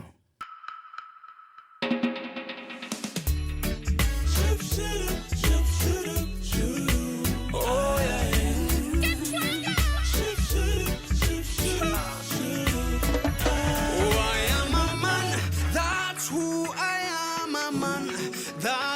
what you have created me to.